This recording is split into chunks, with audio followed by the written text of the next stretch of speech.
네, 안녕하세요. 세계금융연구원 주영욱 센터장입니다.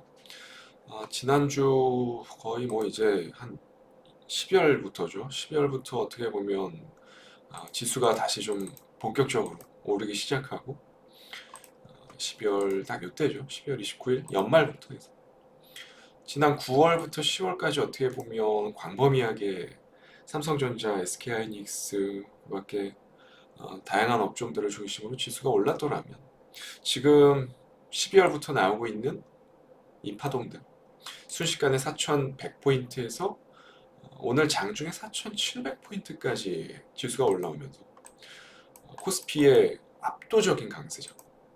지금 코스닥 같은 경우는 계속 900대에서 벗어나지 못하고 있는 그런 흐름들을 보이고 있는 와중에 지난 9월부터 상대적 강세장을 이어왔었던 코스피는 또다시 나홀로 코스피만 상승을 하고 있는 모습들이 나타나고 있습니다. 결국에 AI, 광범위한 AI 키워드에 대한 종목들, 대표적으로 삼성전자, SK하이닉스가 여전히 맏형격 노릇을 하고 있고, 그 밖에 ESS 관련한 2차 전지도 반등에 힘을 보태고 있고, 최근에는 아시다시피 현대자동차 그룹들, 현대차, 현대글로비스, 기아, 현대모비스, 다양한 현대자동차 그룹 계열사들이 피치컬 AI 쪽으로 또 엮이면서 관련주들이 막 진짜 이게 시가총액이 60조, 70조가 넘는 기업이 맞는가라는 생각이 들 정도로 단기간에 엄청나게 폭발적인 상승세를 만들어내고 어제 같은 경우는 이제 2차 전지도 LG에너지 솔루션부터 해서 삼성 SDI 같은 종목들, 포스코홀딩스도 10%가 넘게 올라오고 정말 구조적으로 AI 키워드에 연관이 조금이라도 있으면 시가총액이 아무리 높다 한들 하루에 막 10% 우습게 오르는 시장입니다, 지금. 그러니까 상대적으로 중소형 종목 위주의 트레이더들은 되게 소외감이 클 수밖에 없는 그런 시황이 지금 만들어지고 어떻게 보면 지금 안 오르고 있는 업종들 대표적으로 내수주 관련한 쪽들 수출 비중이 거의 없는 쪽들 실제로 인터넷 업종들이 이에 속하죠. 네이버, 카카오 같은 종목들 그리고 코스닥에서는 광범위한 제약바이오 관련한 업종들 뭐 의료기기 쪽들도 마찬가지죠. 바이오테크 쪽들이 어떻게 보면 가장 대표적이에요. 코스닥이 못 움직이고 있는 가장 근본적인 원인은 코스닥 내에서 시가총액 비중이 가장 높은 바이오테크가 움직이지 못하고 있기 때문이죠. 바이오테크가 움직이지 못하는 근본적인 이유는 수급들이 유입이 못 되고 있기 때문에 어떻게 보면 지난주, 지지난주부터 시장에서는 CES 관련한 모멘텀들 때문에 현대자동차 그룹의 보스턴 다이내믹스 로봇 쪽에 주목을 하기 시작했고 테마 역시도 그러니까 단기성 트레이딩에 타겟이 되고 있는 테마 역시도 대부분 로봇 쪽에 포커스가 맞춰져 있다 보니까 바이오테크가 엊그제 그러니까 1월 12일부터 지금 진행되고 있는 JP모건 헬스케어 컨퍼런스가 진행되고 있음에도 불구하고 전혀 반응이 없습니다. 바이오테크가. 그러다 보니까 어떻게 보면 코스닥의 지수가 지금처럼 코스피가 매일같이 자고 일어나며 신고가 흐름들을 보이고 있는 이 와중에 코스닥은 지금 보시는 바와 같이 계속 950포인트 내외에서 맴돌고 있는 상황이죠. 결국 AI에 엮이지 않으면요. 지금 시장은 철저하게 소외되고 배척당할 수밖에 없는 그런 시장입니다.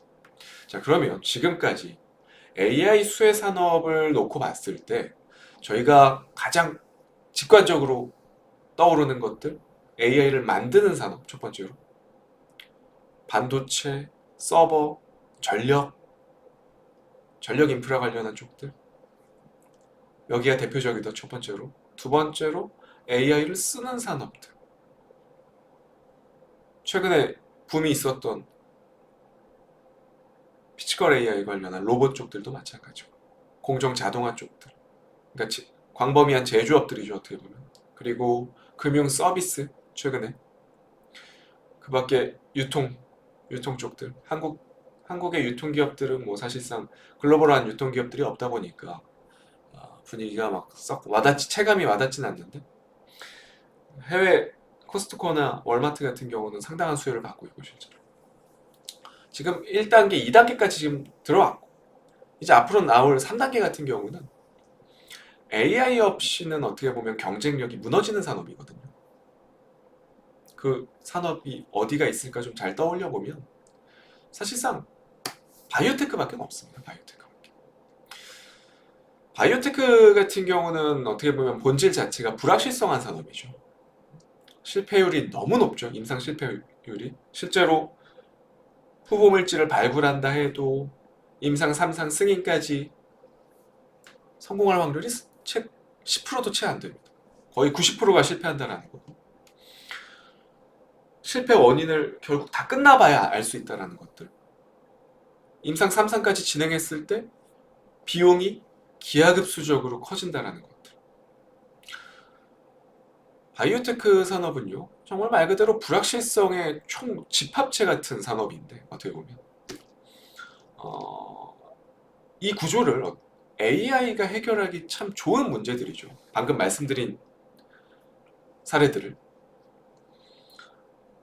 다른 산업에서는 어떻게 보면 AI가 효율을 끌어올리고 비용은 낮출 수 있는 그런 구조를 만들어내는데, 바이오테크 쪽에서는요, 이 실패의 구조 자체를 바꿔버리거든요. AI가 예를 들어서 타겟이 잘못됐냐?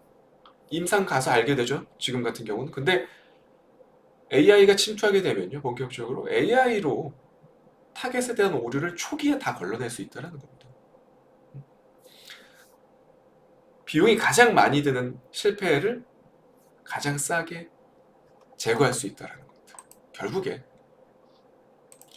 AI가 조금 더 지금보다 더 고도화되고 각종 산업에 본격적으로 침투하는 그 시기에서부터는요, AI의 역할이 특히나 바이오 산업에서 상당 부분 많은 수혜를 볼 수 있을 만한 부분들을 작용할 수 있을 거라고 봐요, 저는 개인적으로.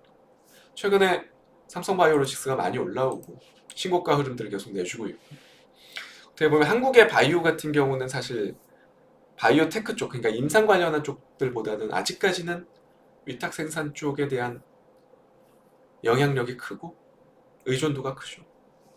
그러다 보니까 실제로 엊그제 엔비디아가 일라이릴리에 대규모 투자를 진행한 건 역시도 마찬가지 맥락에서 삼성바이오가 어떻게 보면 한국 내의 바이오에서는 일선에서 지금 수혜를 먼저 받고 있는 상황이고, 그런 관점에서 좀 투자 힌트를 좀 생각을 해본다면 결국에 지금과 같은 시가총액 상위 기업들 중심의 순환매장이라면 앞으로는 셀트리온 쪽까지도 수혜 흐름이 좀 번져나갈 수 있지 않겠나라는 생각이 들어요.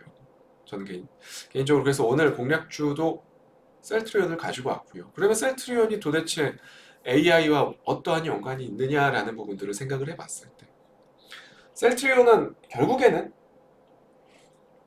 제조공정 쪽에서 수혜를 받을 수밖에 없죠. 직간접적으로.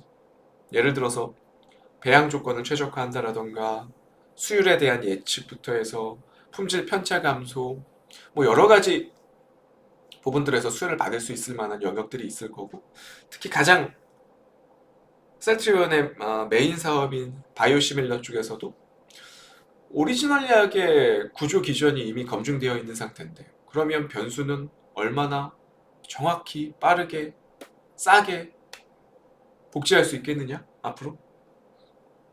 그게 포인트인데, 만약에 이 부분에 이 포인트에 있어서 AI가 도입이 된다면 단백질 구조를 쉽게 비교할 수 있을 거고, 품질 특성 분석 역시도 너무나도 간단하게 나올 거고, 동등성에 대한 데이터 최적화 역시도 전혀 문제될 것들이 없을 거고, 여러 면에서 개발 기간이 단축이 될 거고, 실패 확률도 감소가 되면서 수익성은 더 올라올 거고, ROI는 개선이 된다는 겁니다. 쉽게 말해서 파이프라인에 대한 회전율 역시도 증가를 할 거고, 한국 증시에서 일단 구조적으로 먼저 가장 일선에서 수혜를 받을 수 있을 만한 쪽들이 어떻게 보면 삼성바이오 먼저 오르고 있죠, 지금 1차적으로. 그러면 그 다음 선에서 받을 수 있을 만한 수혜는 저는 개인적으로 바이오 시밀러 쪽이 될 것 같고, 그 다음 단계에 가서는 이제 정말 오픈 이노베이션을 통해서 수혜를 받을 수 있을 만한 유한양행이라든지 그 밖에 코스닥에 상장되어 있는 파이프라인이 탄탄한 바이오테크 종목들, 이쪽들까지는 저는 확장될 거라고 봅니다. 그러니까 일단 단기적으로 놓고 봤을 때는 당장 삼성바이오가 먼저 치고 가고 있고, 그 다음 수순이 셀트리온이 되지 않겠나 라는 생각이 들어서 오늘 공략주는 셀트리온으로 가져왔고요.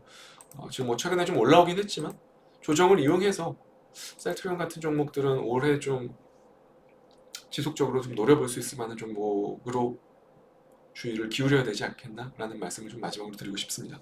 오늘의 공략주 셀트리온이었고요. 저는 다음 주 이 시간에 또 좋은 종목 가지고 찾아뵙도록 하겠습니다. 감사합니다.